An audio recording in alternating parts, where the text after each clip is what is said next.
जालौन में भारत सरकार द्वारा ग्रामीण स्वरोजगार प्रशिक्षण संस्था द्वारा ग्रामीण क्षेत्रों की महिलाओं को रोजगार परक ट्रेनिंग देकर स्वावलंबी बनाने का प्रशिक्षण दिया जा रहा है।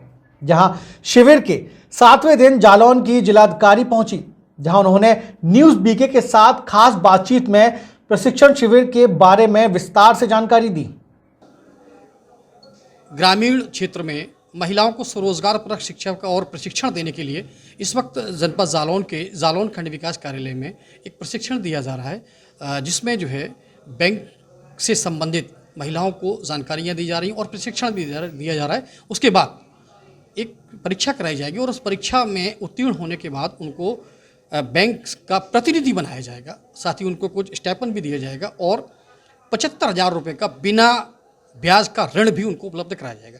इस संबंध में हमारे साथ डिप्टी कमिश्नर एनआरएम मौजूद हैं, उनसे बात करेंगे कि आखिर इस कार्यक्रम का प्रयोजन क्या है, क्या महिलाओं को लाभ मिलने वाला है, साथ ही आगे क्या संदेश जाएगा महिलाओं में। बात करते हैं एनआरएम डिप्टी कमिश्नर साहब। और आपका स्वागत है न्यूज़ बीके में। धन्यवाद। मैं डिप्टी कमिश्नर राष्ट्रीय ग्रामीण आजीविका मिशन जनपद जालौन में 7,000 समूह बने हैं, जिसमें ग्रामीण क्षेत्र की 70,000 महिलाएं इस कार्यक्रम से जुड़ी हैं।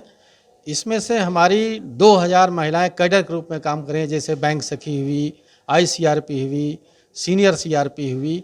इसी क्रम में बीसी सखी बैंकिंग करेस्पॉन्डेंस का 574 ग्राम पंचायत जो हमारे जालौन में है, सब में एक एक बैंक सखी और एक बीसी सखी कार्य करेगी। जो बीसी सखी का आज प्रशिक्षण हो रहा है, उसमें प्रशिक्षण के पश्चात एक परीक्षा होगी। परीक्षा देने के बाद इनको जो है पुलिस वेरिफिकेशन होगा। पुलिस वेरिफिकेशन के बाद इनको 75,000 रुपये ग्राम संगठन के माध्यम से बिना ब्याज के ऋण दिलाया जाएगा, जिससे कंप्यूटर, प्रिंटर इत्यादि खरीदेंगी। फिर इनको मणिपाल इंस्टीट्यूट एक है, उसके द्वारा इनको जो है टेक्निकल फैसिलिटेट किया जाएगा और ये गांव में जा कर के जो गरीब तबके हैं, जैसे जिनको पेंशन मिल रही है, मनरेगा के मजदूर हैं, प्रधानमंत्री आवास, मुख्यमंत्री आवास के लाभार्थी हैं, उनके पैसे को निकासी करेंगे, क्योंकि उस वर्ग को बहुत ही समस्या होती थी। तो 6 महीने तक इनको हम 4,000 रुपये महीने के हिसाब से सपोर्ट पहले देंगे। फिर 6 महीने बाद इनका बिजनेस इतना बढ़ जाएगा कि इनको कमीशन के रूप में ही ज़्यादा पैसा मिलने लगेगा। तो कहीं ना कहीं महिलाओं को रोजगार परक शिक्षा की ओर भी अग्रसर किया जा रहा है, स्वावलंबी बनाया भी जा रहा है। हाँ, मिशन का मेरा उद्देश्य है कि जितने भी हमारे समूह में दीदियाँ जुड़ी हैं 70,000, सबको हम जो है प्रशिक्षित करके, वित्तीय सहायता दे करके उनको सस्टेनेबल एम्प्लॉयमेंट, मतलब कि हर सीजन में जो है रोजगार देने का आपके द्वारा जी कुछ इसी तरह से है के तहत काम किया जी।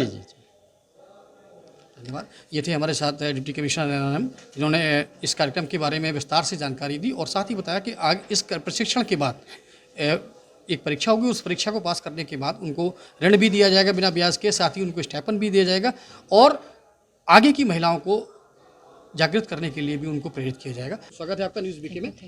मैम, सबसे पहले तो ये बताइए, ये जो प्रशिक्षण आज चल रहा है, इससे महिलाओं को क्या लाभ होने वाला है? देखिए, जैसा कि आपको पता है, दीनदयाल अंत्योदय राष्ट्रीय ग्रामीण आजीविका मिशन के अंतर्गत महिलाओं को विभिन्न विधाओं में प्रशिक्षण दिया जाता है और ये चूंकि समूह बन रहे हैं और अब इनको रिवॉल्विंग फंड और सीआईएफ के माध्यम से बहुत सी धनराशि दी जा रही है, तो निश्चित रूप से ये बैंक और उसके साथ निरंतर संवाद करते रहेंगे। ऐसी स्थिति में इनको बहुत सी समस्याएँ आती हैं। इनको फैसिलिटेट करने के लिए सरकार द्वारा 1GP 1BC का एक कंसेप्ट रखा गया है कि बैंक सखी रहे प्रत्येक ग्राम पंचायत में, जो बैंकिंग से संबंधित लेन देन में महिलाओं को और आम ग्रामवासियों को भी मदद करे और जो लोगों की वित्तीय साक्षरता है वो बढ़े। और इसके साथ ही जब ये नए उद्यम खोलें तो न केवल वो आर्थिक रूप से आत्मनिर्भर बने, बल्कि माननीय प्रधानमंत्री जी का जो वोकल फॉर लोकल का नारा है, उसके लिए भी स्थानीय अर्थव्यवस्था का विकास हो और महिलाओं की आय के साधन बढ़ें। मैम, जैसे कि विदित है कि आप इस बुंदेलखंड की बेटी हैं, ये बुंदेलखंड आपका अपना जाना पहचाना है, यहाँ आपने शिक्षा भी ग्रहण की है, जन्म भी लिया है और अब जाने पहचाने क्षेत्र में आपको काम करने का मौका मिला है। तो कहीं ना कहीं बुंदेलखंड की जो छात्राएं हैं, दूरस्थ ग्रामीण क्षेत्रों की हैं, जिनका शिक्षा जो है ग्रहण अधूरा रह जाता है कभी कभी, तो इसको लेकर हमारे पूर्व के जिलाधिकारी डॉक्टर मन्नान अख्तर साहब ने एक योजना चालू की थी, कुछ कन्याओं को गोद लिया था और उसके बाद कुछ रोजगार परक शिक्षा का भी उन्होंने प्रावधान रखा था। तो क्या इस योजना को कंटिन्यू रखा जाएगा या कुछ और नया करने का विचार है आपका? ये बिल्कुल जो अच्छे इनिशिएटिव्स प्रारंभ होते हैं उन्हें हमें आगे आने वाले अधिकारियों को कंटिन्यू करना चाहिए। मैं भी कंटिन्यू करूँगी। और आपने सही कहा कि अगर आप क्षेत्र को समझते हैं तो उनकी समस्याओं का समाधान बहुत अच्छे से और एफिशिएंटली कर सकते हैं, लोगों की भावनाओं को समझते हुए कर सकते हैं।